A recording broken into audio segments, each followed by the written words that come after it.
Good afternoon, Rotarians, friends, and guests. It is so wonderful to see your smiling faces. My name is Becky Fields, and I am the proud president of the Rotary Club of Tulsa, one of the best and largest Rotary clubs in the world. And welcome to March. I mean, here it is. All of a sudden on the way here, I saw dandelions on the way. I changed my nail polish to a bright pink to kind of coax in spring, so we're doing good. All right, let's begin our program with invocation and pledge from Prima Donna Braddock and visitor introductions from Luann Buehlinger.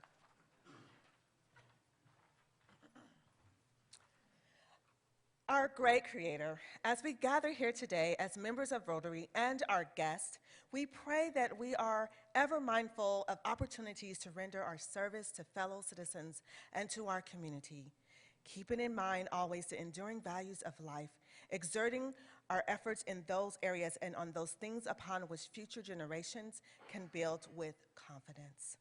Let us continue to strive to make a better world. We are thankful for this day that you have given us, for its blessings, its opportunities, and its challenges. We pray for continuous strength and guidance in all we do. Thank you for the food, for the nourishment of our body, and the people say, amen. Can we do the pledge? Pledge allegiance to the flag of our United States of America and to the republic for which it stands, one nation under God, indivisible, with liberty and justice for all. You guys may be seated. Thank you.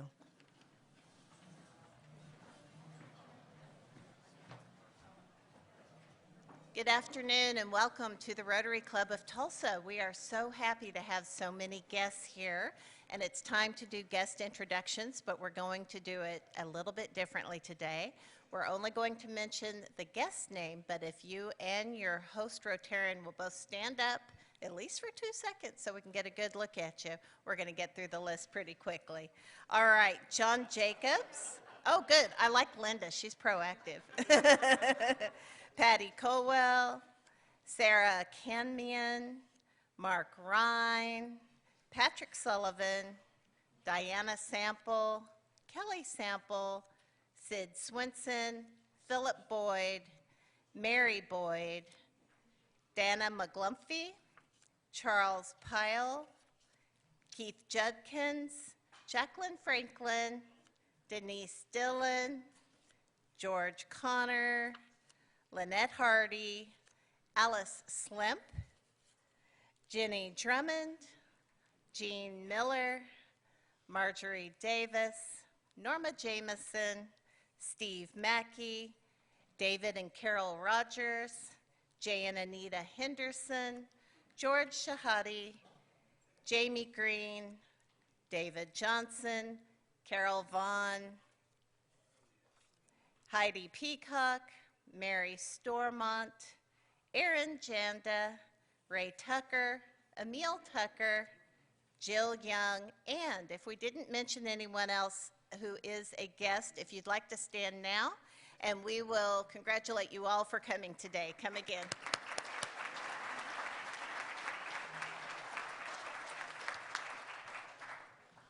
Wow, what a good crowd today, and welcome to all of our guests. And if it's your first time to Rotary or you don't know much about it, I wanted to tell you a little bit about what it is, because you might just kind of be wondering what it is beyond all the amazing speakers that we have every week, which honestly, that is why a lot of people join Rotary, is because of the outstanding programs that we have. While that is amazing, that is just the tip of the iceberg. So Rotary is a service club, a service organization, and our motto is actually service above self. And this conveys our humanitarian spirit of the Rotary Club of Tulsa and all of its Rotary International members, which are 1.2 million strong around the world. Rotarians believe that we have a shared value and responsibility to address our world's most pressing issues. And we work together on our 6 areas of focus. Those include saving mothers and children, supporting education, growing local economies, providing clean water, fighting disease, and promoting peace. At the Rotary Club of Tulsa, we know that there are a lot of issues facing our city and our world. But instead of talking about those problems, we like to focus on solutions. And we see ourselves here at the Rotary Club of Tulsa as agents of change. Together, we see a world where people unite and take action to create lasting change in our globe, in our communities, and in ourselves. Let's look at the screens for a quick video.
That is just a quick glimpse into why I start this meeting every week by saying I am the proud president of the Rotary Club of Tulsa. Because while we do most of our work here in Tulsa, we also have outreaches around the world. And so there are so many ways to get involved that I could talk to you about it all day. But we have a special speaker today, so I thought if you wanted some more information about the Rotary Club of Tulsa and what we do, there's a pamphlet on your table that you are welcome to take, and of course any Rotarian would be happy to give you more information on that. But thank you so much for being with us today. Also, I'd like to thank this week's meeting sponsor, We Be Trees, and Tim Nall. Thank you, Tim, for all you do for the club.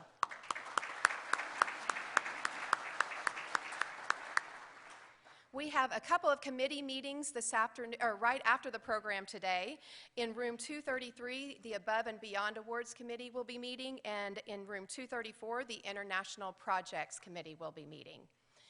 And in upcoming programs next week, speaking of Above and Beyond, it is our Rotary Club of Tulsa's Above and Beyond Awards.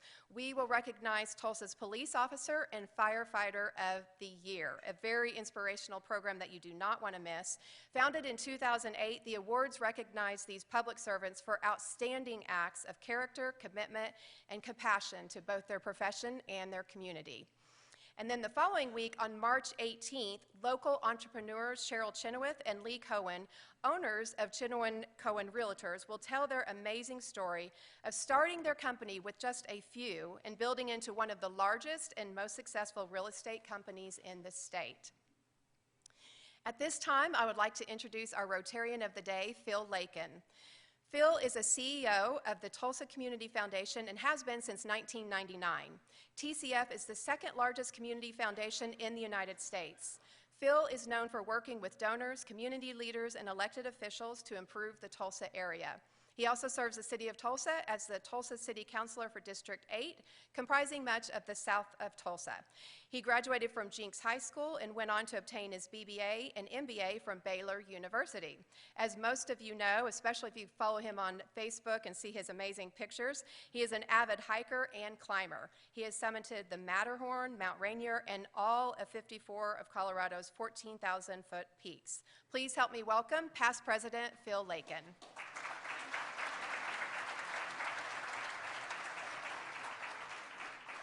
I always worry when someone introduces me like that I won't be able to make it up the stairs. So it was here, way in the back of this room where Ray Tullius always sits, that I first heard C.J. Fox speak. I had no idea who he was before Keith Bailey brought him to our club. It was here in that same seat that very same day that I downloaded the Audible app, never had downloaded it before, and purchased my first C.J. Box novel titled Open Season.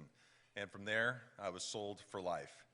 27 books later, I get to introduce the guy who imagined and created a good guy game warden that can't shoot a pistol straight, his faithful falconeering buddy who can shoot anything from any distance with his Freedom Arms 454 Casull, a revolver, and a shy, often doubting sheriff's investigator who will soon have a TV series of her own. And the best part for me is that all of these journeys take place in the splendors and dangers of the great outdoors of Wyoming and Montana, where things are rugged, raw, and have an inclination to get Western every once in a while. Wyoming native C.J. Box knows these lands well. What he writes about is what he has seen and felt through his experiences as a ranch hand, surveyor, and fishing guide, or while he has skied, hunted, ridden, fished, lived, and survived. He and his wife, Lori, have 3 daughters and 2 grandchildren so far. One of those, Paisley, is very, very new to the Box family, 6 weeks old, I'm told. Please help me welcome back to Tulsa, C.J. Box, the New York Times bestselling author and creator of Joe Pickett, Nate Romanowski, and Cassie Duell.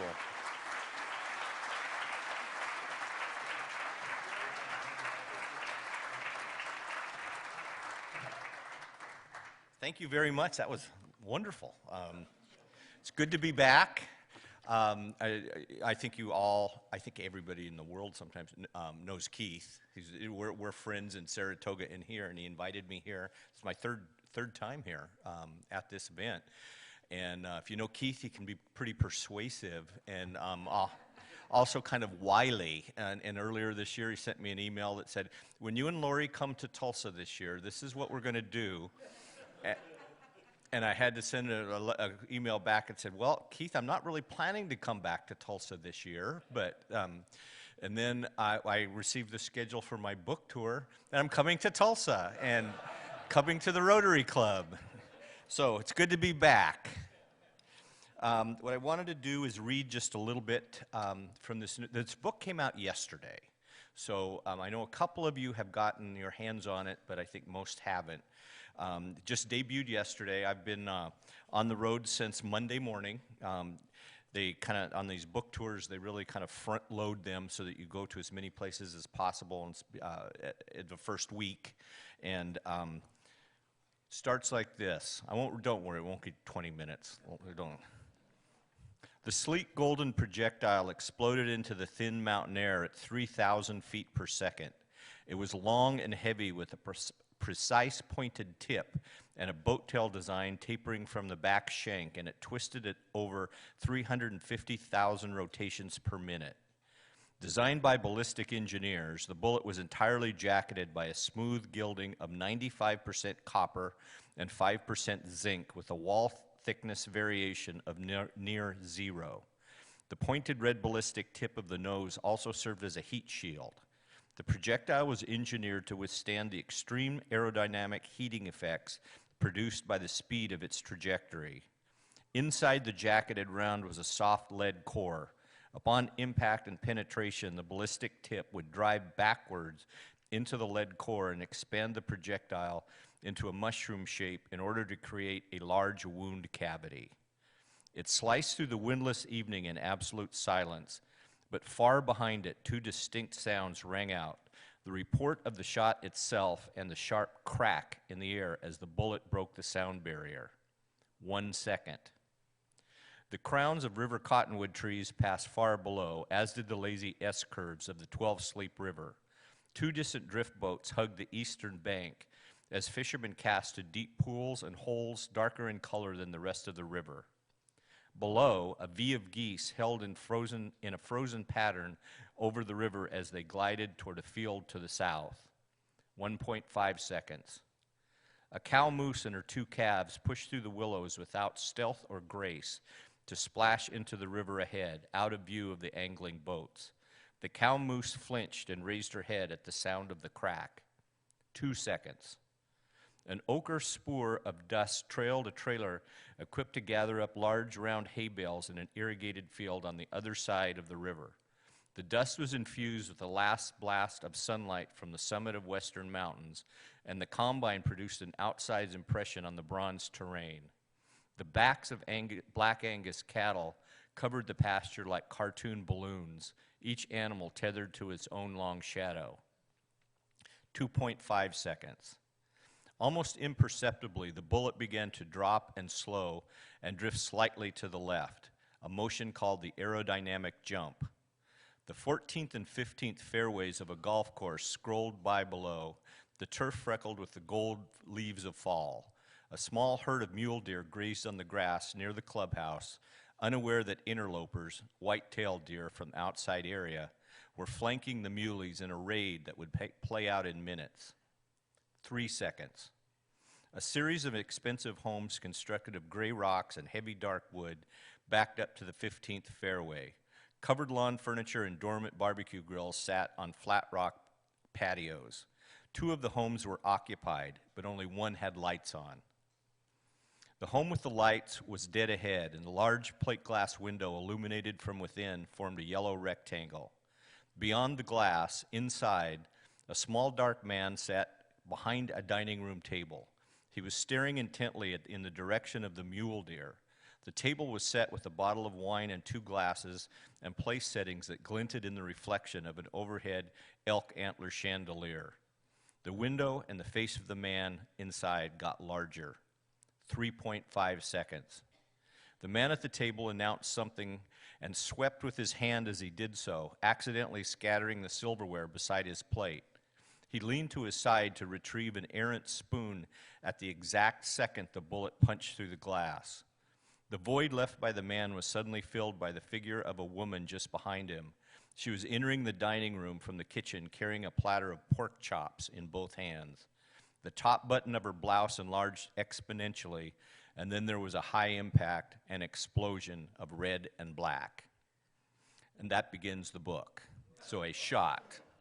The man at the table is, if you've read some of the earlier books, is Judge Hewitt, the local kind of hanging judge. And the woman is his wife. The bullet was meant for the judge.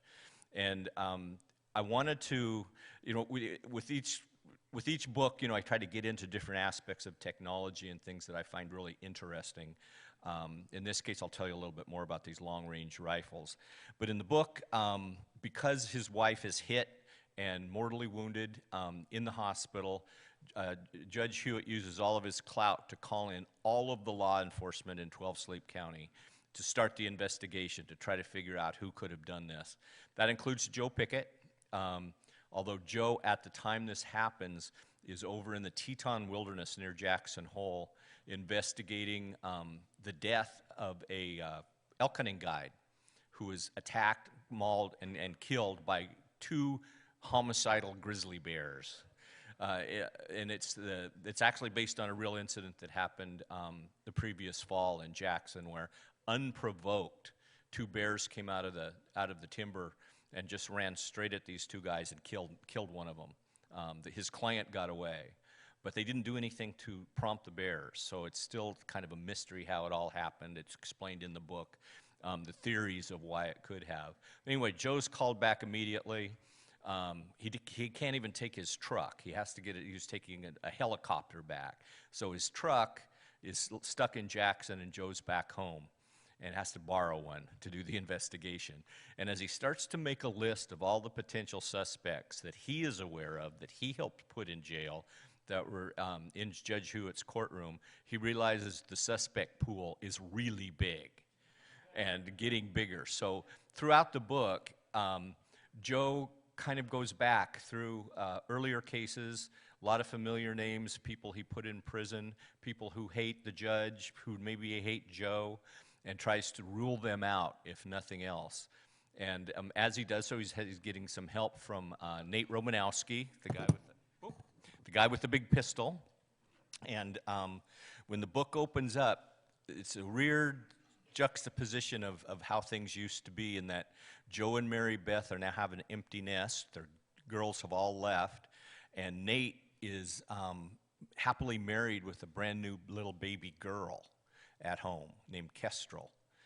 Nate is informed that a cartel hitman has entered the state and is coming for him, but his immediate concern is what kind of Pampers to buy at the store that night. Missy, Joe's mother-in-law, that makes an appearance as well. So the whole gang is here. And there's 3 or 4 different storylines going on at once that all kind of merge in the end. It's kind of a trick to do that. It's fun to do that. The thing about long-range rifles, I think there's probably people in here who probably know more about them than I do. But over the last 10 to 12 years, the technology of rifle technology, and even more important, optics, have gotten to the point where if you've got enough money, anybody can buy a rifle system, they call it, that you can hit something accurately at 1,000 to 12,000 yards straight out of the box. And I know this because I did it. I went to a place called Gunworks in Cody that manufactures these guns and fired some, and I was hitting steel targets that were too far away to see with the naked eye. You'd have to go to another scope just to watch. So the reason that chapter is told from the point of view of the bullet is to try to illustrate just how far and how long a shot like that takes. So if you know the exact distance of the target, either the computerized optics in the scope will adjust for it, even to the point where it accounts for the curvature of the earth with the shot. And they're wildly accurate. And so that poses, different ethical dilemmas, especially when it comes to big game hunting, where, animals can be hit so far away. Although it was explained to me, and I thought it was a good explanation, that a lot of hunting guides now have these guns available, these rifles available, in case they have a client who hit an animal and wounded it at a great distance. They can dispatch it right away and don't have to chase it all day and keep that animal suffering. But it is a big deal, long-range shooting. I wanted to include that in the book. When I floated the idea by my editor and said what I wanted to write about, he just got really quiet. This is in New York, He got really quiet and he said, "Any man can be a sniper?" And I said, "Yes." So I used this line later in the book. Any man can be a sniper. So like I said, the book came out yesterday. So far, great reviews all the way around, which I'm always happy about. It's always hard to judge how well books do for the first week, but all indications are really good. So rather than me talk on and on about the book, what I'd like to do, what I've done in the past and what seems to work well, is to answer any questions that you have about the new. This is the 20th Joe Pickett book, by the way. I never thought there'd be a second one. But if you've got questions about this book or the series or the other series, or there's some TV things, I'd be happy to answer that. Yes, sir.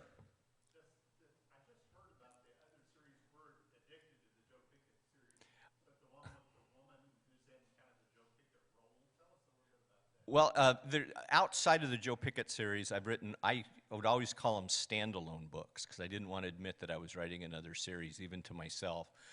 And a character named Cassie Duell was introduced in the book, the creepiest novel I've ever written, called The Highway. And since then, there have been 3 other books featuring Cassie Duell. She was originally a Montana sheriff's deputy, and then she became, in the last book, a private investigator. And the books are a little darker, usually, than the Joe Pickett books. But 5 years ago, producer David E. Kelly, who's very well known and has done a lot of TV shows, optioned all the books. And then 3 weeks ago, let me know that ABC had ordered what they call a straight-to-series order for the Cassie Duell series. It'll be on this fall. They've been, this entire week, every day I keep checking my email, and they've been hiring, they've hired all the cast. They're going to start filming in 2 weeks. So it's going to be called The Big Sky, by the way, not The Highway, but it's based on those characters. And my wife and I, talk about whether we agreed with the casting or not, but that's not my choice. I want to maintain, there's actually a Joe Pickett television show being developed too at Paramount Television that's likely to be on Charter Spectrum, the cable company. It's going to start offering their own television shows next year. So they're developing that. And I'm excited about them because I trust the producers of both. They've read the books, they want to stick with the books. But at the same time, that's no guarantee. So I want to maintain my plausible deniability. So if the show is really bad, I'll say I have nothing to do with that. You know. But it's exciting, it's high profile, and getting a lot of attention. Yes, ma'am.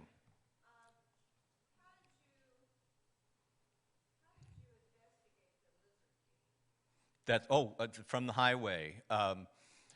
I'd always, for those who are not familiar with that book, it's about a long-haul truck driver who's a serial killer who travels the nation's highways picking up women. And in the book, two young girls, sisters, break down on the highway in Montana, and he grabs them. So it starts from there. But it came about from different ways. One was my youngest daughter, the one who just had our newest granddaughter, was going back and forth from University of Wyoming to Cheyenne, where we lived at the time, driving on I-80 with all of the huge semis. And she came home for Thanksgiving one day, and I went out and looked in her little car. It was a mess, of course, and I started it, and the check engine light was on. You know, and I went in and I said, "Roxanne, how long has the check engine light been on?" And she said, "Oh, don't worry about it, it's always on." But the same weekend, I was reading a story in the Wall Street Journal that the FBI had just opened. They created what they called a highway serial killer task force, because this would have been about 8 years ago. They figured at that time there were over 1,000 missing truck stop prostitutes, and it was probably the work of 20 to 24 drivers. Because it's almost a perfect crime, but you know, so the two things got me like dad's worst nightmare kind of thing. And then I started lurking on trucker forums, learning all these little tricks that they do, and which truck stops have the best lot lizards, as they call them, prostitutes and also ways to go off the grid so they aren't tracked by GPS. And then, luckily, two readers, a husband and wife team of long-haul truckers, came to a signing, and I said, "Can I go with you?" So I went. I didn't go across the entire country. I went from Billings to Chicago, but spent a lot of time with them with a long list of questions that they helped fill me in on a lot of that. Long answer, sorry. Yes?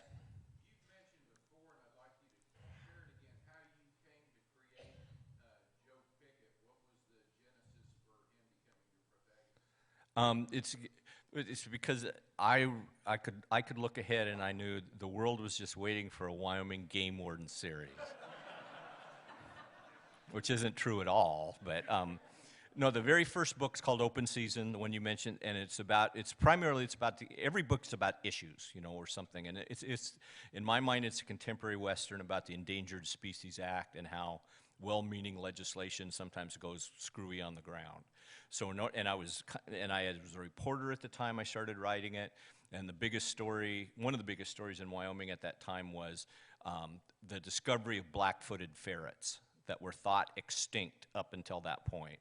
And when they found this colony of these ferrets in northern Wyoming, the thing that struck me was that almost everybody in this little town of Meeteetse knew they were there and had known that for years, and not one person ever called and said, you know, they're alive.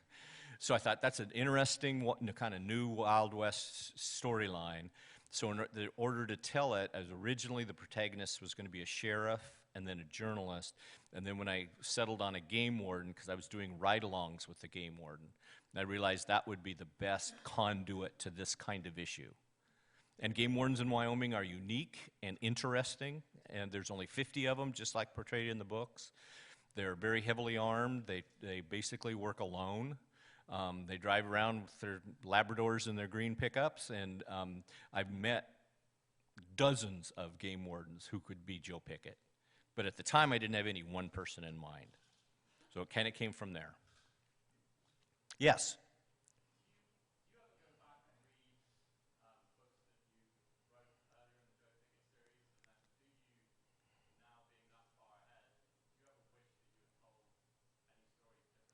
Oh, sure.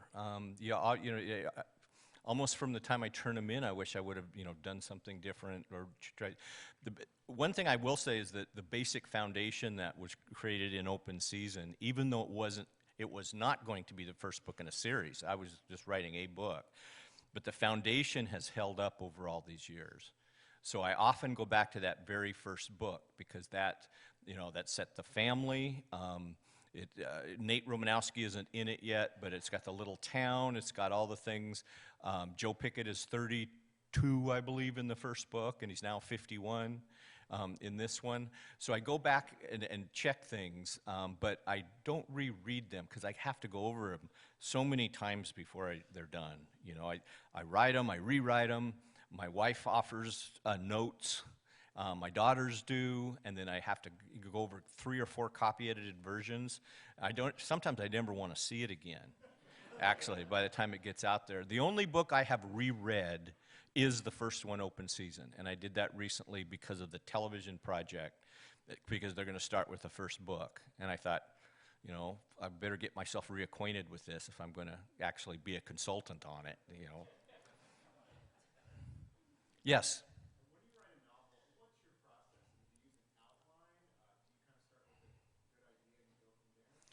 Both of those things. And there is no right way. I've got writer friends who do every kind of method and hourly, how they do it and when they write, all that. For me, I always start with 2 or 3 issues or controversies or things I want to explore. And I do the research on those. For this one, it was long-range rifles technology and this grizzly bear incident that actually happened. I went up and interviewed one of the investigators on it so I could get a better insight. So I start with these things, these issues, and then I try to figure out, in my mind, how can I pull the reader through these storylines in a page-turning way. And then I start an outline, and I literally outline just bullet points. But I've had some outlines as long as 50 pages of what happens when, what characters are doing this, and then I start writing literally on top of the outline on my computer, and then just crank it out, minimum of 1,000 words a day until I finally get it done.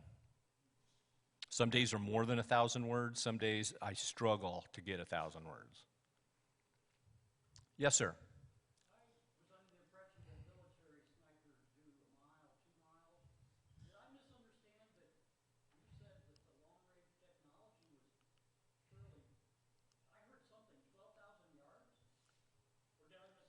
Yeah, yes. 1,200 yards. Maybe I did. If I said 12,000, I didn't mean to. I said 1,200 yards, 1,000 to 1,200 yards. And the different, the thing with military snipers is and even some long-range shooters is they have spotters with them. That's part of it. It's a 2-man team. You're hitting high and to the right kind of thing. What these really, really sophisticated optics do is almost eliminate the need for a spotter. Yep. And there have been shots as long as 2 miles. I better go yes, ma'am, in the back.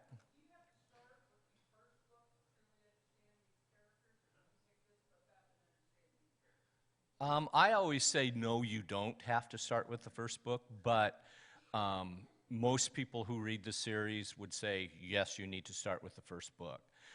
And the only reason, really, they aren't, each book stands alone, but the characters develop and age in real time throughout the series. So Joe Pickett's daughter, oldest daughter, in the first book is 7 years old. And a lot of the book is told from her point of view. And she's now out of college and starting her career. So to follow that, without jumping back and forth on the ages, a lot of people think you should read them in order. But I've talked to people who read the most recent book and actually read the series backwards to the beginning, or jumped around and it didn't seem to bother them. It's always a trick with a long series when you have characters that carry over, is to provide enough information for a brand new reader to know who everybody is, but not too much that is repetitious to a long-time reader. So it's a balancing act. Yes, ma'am.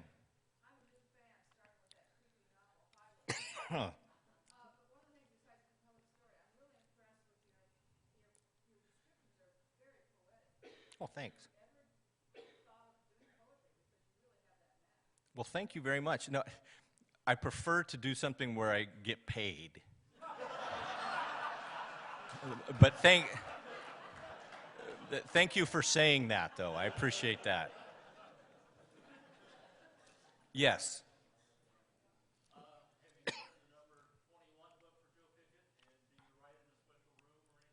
I have. I'm about 3/4 through it. It's really going quickly. I had to set it aside, of course, for the tour, but it's really. We've had a long, cold, hard winter in Wyoming, and I've been very productive.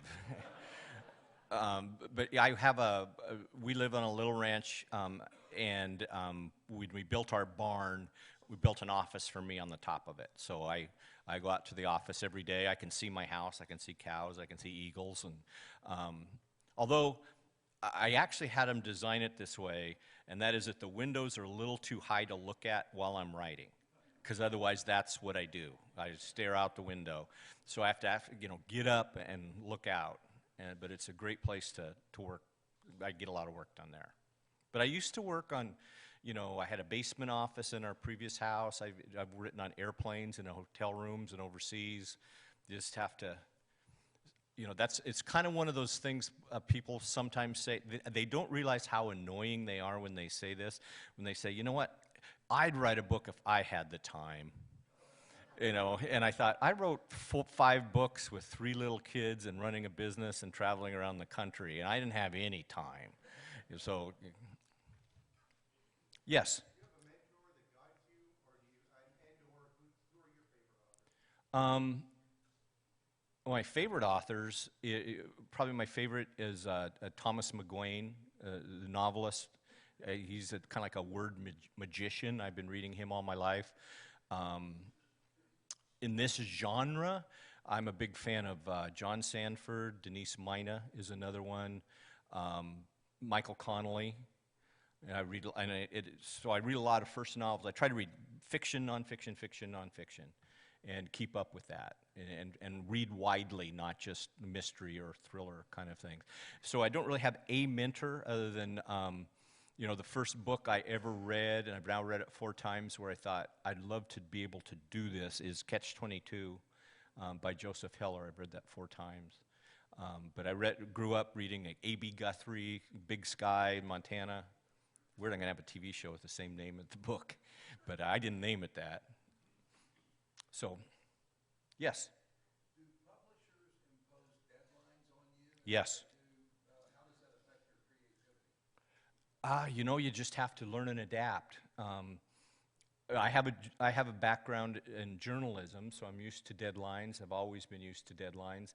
You can't wait till you feel creative on a newspaper to write a story about a news story. I think so. I have a Joe Pickett book every year, and they're all due like October 15th, and they're out in March. So there's a quick turnaround. And then the Cassie Duell books, I have a longer deadline between books, but it's something I agree to, and they if you run a little over, they don't go crazy. But I never go over. I've never missed a deadline. But it's a contract. One of the best contracts I've ever seen was in the Winston Churchill Museum in London. They had his book contract where they said part of the contract is he had to get life insurance and he had to turn in a physical, because if he died before the book was done, they didn't want to be liable for it, and they wanted all the money returned. So, yes.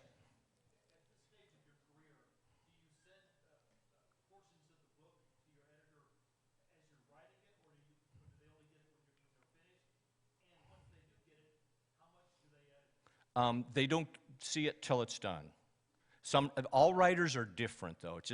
That's just me. Sometimes I know of people who've sent the first half of their novel away and said, "What do you think? Am I going the right direction?" kind of thing. I wait till the whole thing is done. I wait till it's been vetted by all my first readers, meaning my wife and 3 daughters and an agent, before it ever goes there. And there has been a remark. I've never been heavily edited. And I've had 4 different editors over the years. They have good ideas. I'm really glad they exist because they're so smart and they've done this so many times. And sometimes they'll say things like, you know, the book actually starts in chapter 3. So why don't you just start it on chapter 3 and then take the things in chapter 1 and 2 and just put them in later to backfill it. And it moves it faster, that kind of thing. But I've never had a battle with an editor or any kind of edicts to be politically correct. Or I've had some battles with copy editors who later go over it and keep changing, you know, little things that they think aren't correct. I remember one big battle I had was, Joe Pickett lives near a reservation, and I referred to the Indians on the reservation, and they kept changing them to Native American, Native American, Native. And I said, look, their newspaper that they publish is called Indian Country News. Do you want to go tell them that they've been using it wrong all these years? You know, just leave it as it is. But other than that, not much. Yes, sir. Joe, can you tell us about Chuck. I'm Chuck. Joe's the other guy. CJ? Yes. Can you tell us about fundraising in your town of Saratoga and how Keith Bailey has gotten involved and having to write so many extra Well, yeah, Keith has taken this to a new level. For years, I've been donating your name in a book to worthy fundraisers around the state and the region, and especially locally. And people will bid on it. They don't have any editorial control how their name is used.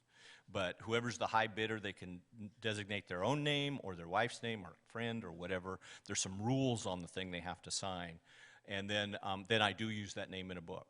And it could be a major character, it could be I mention, but it's raised a lot of money, and I think the record, of course, Keith was behind this. I think it was 4 names for $25,000 each. What's that? Or is it more? No, the most we did was $150,000 last year. For 5 names or something like that? I think we did 4. 4. That's a lot, but it. Yeah, and there are some people who are upset how their name is used, but because it's usually going to be a victim or, you know, a criminal. But I tell them that in advance going in, you know, and just because you paid a lot of money doesn't mean you're now a long-running character who never does anything wrong, you know. That's part of the deal. Maybe one more, do you think, or we're okay? Yeah. Yes.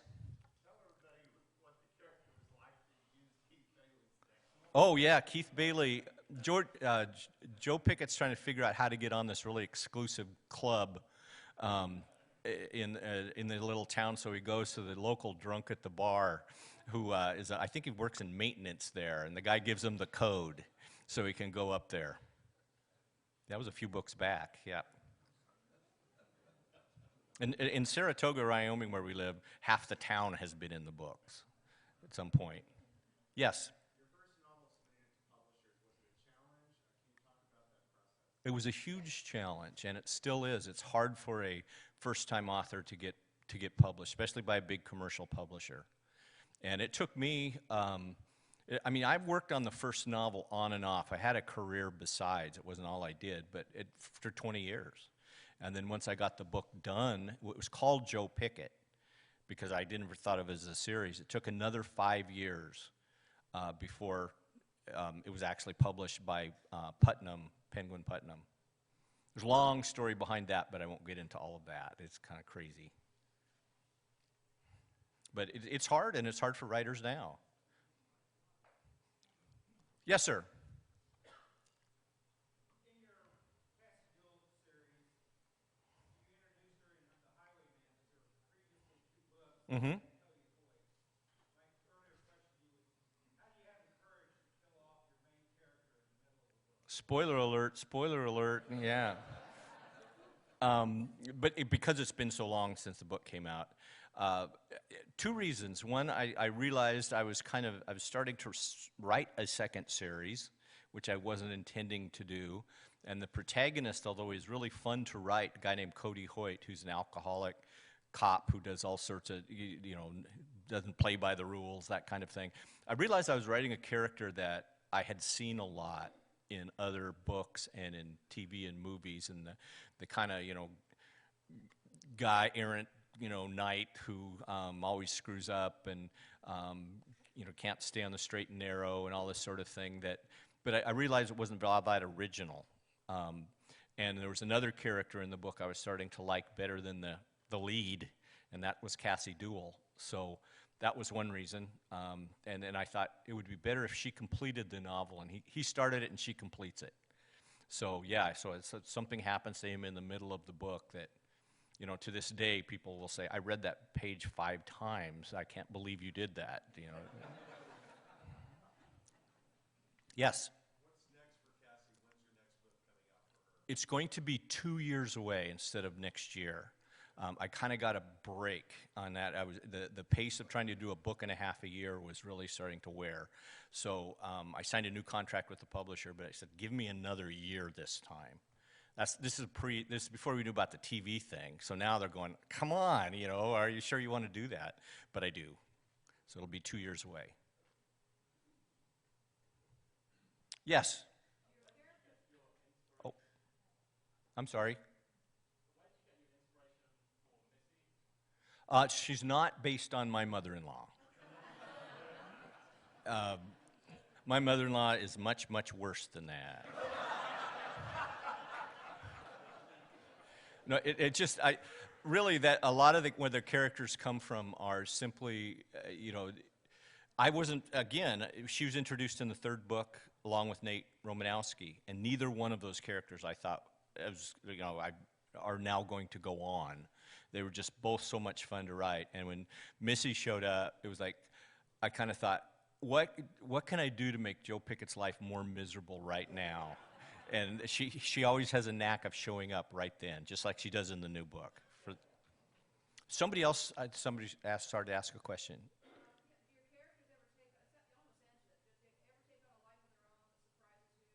A little bit, yes. I do the outline, so I sort of know where everything's going to go. But every once in a while, there'll be a little jog or left turn with the character that I wasn't really planning. Yes, in this book, the current one, Long Range, there's a cartel hitman who I think ends up being very likable and empathetic. And it wasn't my intention when I started writing the character. I just kind of got to really like him. And I think that gives a little nuance, but it wasn't planned. Yes? How hard is it to be writing multiple books? Are you working on them simultaneously? Never. No, I've never done that because I can't. When I've got the different contracts going, I'll stop, like the standalone or the Cassie Duell book, set it aside, and then start the Joe Pickett book and go all the way to the end, and then resume the other one. But I'm afraid too much would bleed over. Yes? What percentage of your writing is actually research? Can you express that? It's hard to say. It depends on the book. I'd say yeah. I'd say that was true. Yes. Some of them, if they're subjects I don't know a lot about going in, it might be more. I may spend more time, but hopefully hopefully the books just don't read like research. And when you do a scenery, is that scenery is research generally? Well, yeah. I mean, but it's in my head. I do find that it's and that was a nice thing you said about the writing. I find it easier to write about the winter and the summer in the winter when I have to stop and think about it and reimagine it as opposed to look at it and write down what I'm seeing. And with the scenery stuff, and I always pare it back after I've written it once. So great writer Elmore Leonard, he did this thing called 10 Rules of Writing, and I'm a big fan of his. And there's rule number 1 is leave out the parts readers skip. And what he says is, it's natural as you're reading a book that you're going to leap from one line of dialogue to the other and miss that big block of text in the middle that just describes things. So I try to kind of think about that all the time, that you know, no one gets these books just to read my descriptions of nature, but hopefully it sets the tone of the story. Yes? You use the same photograph 3 times in the new book. Yes. Tell us where that is. I don't know. The publisher does that for each section. They use the same kind of photo. And sometimes they've gotten better at that. They used to have photos that wouldn't look anything like Wyoming, and I'd send them pictures. And now they've gotten really good with that. Yes?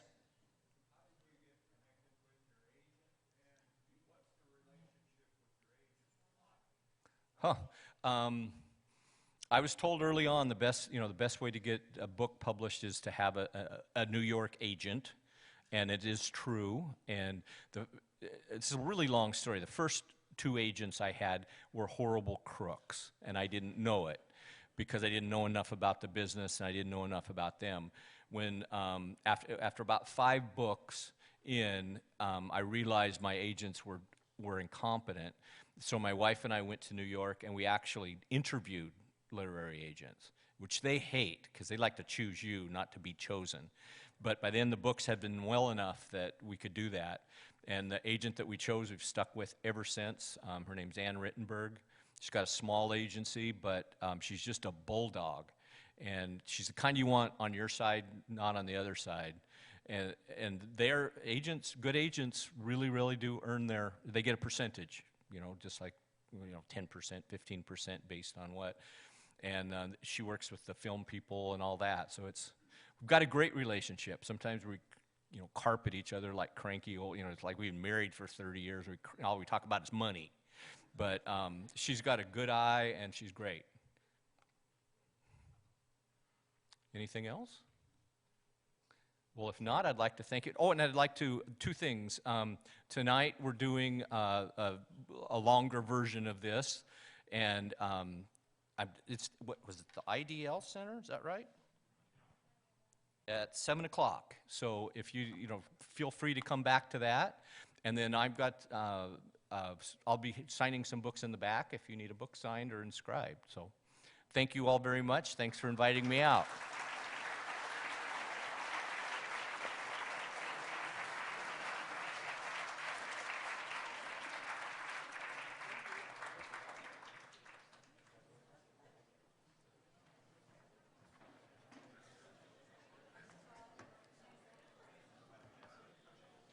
Well, thank you. What a fun program today. And as always, we have a book that we will present to our partner school in education, Celia Clinton School, and it is C is for Cowboy, and we'll have Chuck inscribe on this and write a little note to the students. We love to do that. And be sure to stop back, and thank you to Magic City Books for being here today to bring the books, and make sure and stop back by there and purchase one and get an autograph. And that is all for today. Rotarians, you are making a difference locally and around the world. You are agents of change. Now go change the world.